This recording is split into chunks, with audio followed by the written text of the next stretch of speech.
be from the Gospel of Mark, chapter 6, verses 45 through 56, page 1315 in your journey Bible. And this starts with a word that you see very frequently in Mark's Gospel, immediately. Mark's Gospel is a very fast-paced account of the life and teaching of Jesus. Immediately, Jesus made his disciples get into the boat and go on ahead of him to Bethsaida while he dismissed the crowd. After leaving them, he went up on a mountainside to pray. When evening came, the boat was in the middle of the lake, and he was alone on land. He saw the disciples straining at the oars because the wind was against them.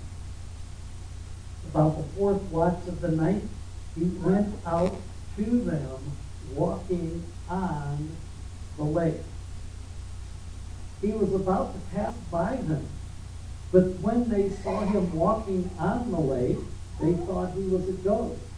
They cried out because they all saw him and were terrified. Hold that thought. We'll come back to it later. Immediately he spoke to them and said, "Take courage. It is I.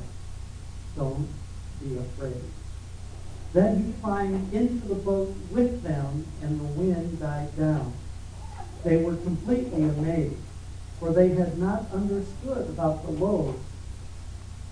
Their hearts were hardened. When they had crossed over, they landed at Gennesaret and anchored there. As soon as they got out of the boat, people recognized Jesus. They ran throughout that whole region and carried the sick on mats to wherever they heard he was. And wherever he went, into villages, towns, or countryside, they placed the sick in the marketplaces. They begged him to let them touch even the edge of his cloak, the hem of his garment. And all who touched him were healed. The prayer requests